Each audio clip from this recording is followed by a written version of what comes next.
In 1987, I didn't really know what to do after high school, so I joined the Army, and I spent 4 years on active duty in the infantry. Enjoyed it, had a great time with it, learned a lot. Got to be over in Europe when the Cold War happened and the wall came down, and got to go to Desert Storm, Desert Shield. But something was missing. I didn't really know if I wanted to complete my military career or just go ahead and get out after that 4 years.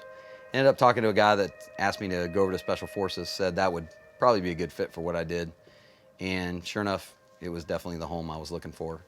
So I spent the next 14 and a half years in Special Forces, and obviously multiple deployments in different parts of the world. Did a lot of things, had a great time, and unfortunately had a very unique business opportunity that presented itself and kind of needed a break from what I was doing. So at 18 and a half years, ill-advised by most people I knew, I got out of the military and I entered the private sector. I did a lot of contracting, did a lot of overseas work, working on ships, doing shipboard security over Somalia, did some private security here in the United States, and I worked for a lot of industry partners. I worked for ITT, Aimpoint, TNVC, all great companies.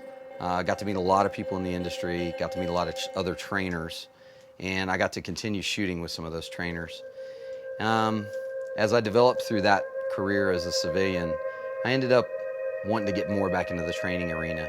Panteo was a really good fit for me. It allowed me to teach some of the things that I had learned over the course of my lifetime. It allowed me to interact with other instructors, which again is a lot of fun for me. And then for some reason I had a strange epiphany and ended up, after 9 years of being out of the military, I got contacted by my military unit and asked me if I would return. Did a little soul searching on that one, decided I'd go back. So very strange military career. I enlisted in the Army at 45 and decided to go back into the service. And that was a good choice as well. There was a lot of reasons I went out. There was a lot of reasons I went back in.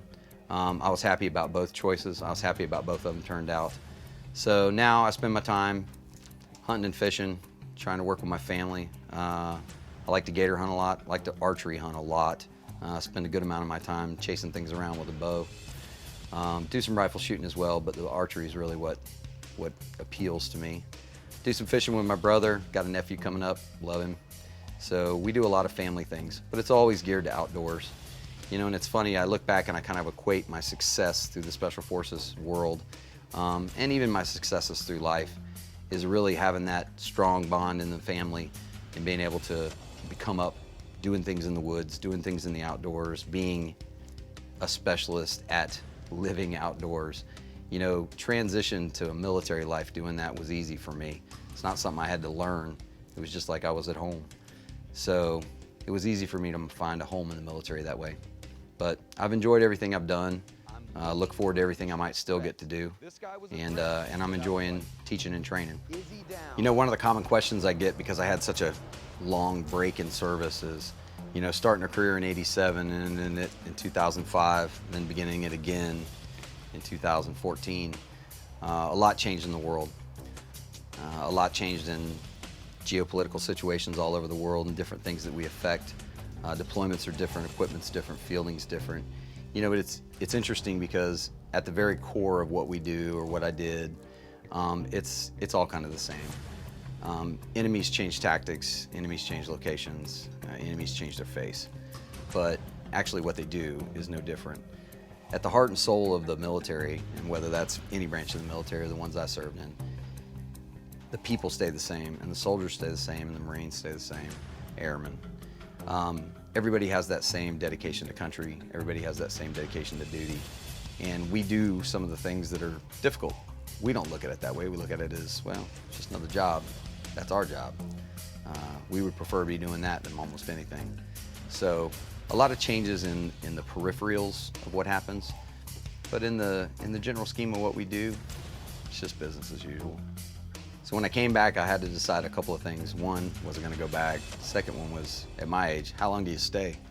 I get asked that question a lot too. And I look at it this way, it's relevancy. As long as I can take some of my knowledge and share it with the newer troops, as long as I can take some of my knowledge and bring up some of the new operators and help them with their mission, provide them the oversight that I've been lucky enough to have all that experience with, and then bring them home safe every time, it's relevancy. As long as I remain relevant, I'd love to remain serving. But I'll serve as long as they ask me to, and when I'm done, I'll find something else to do, probably just fish more.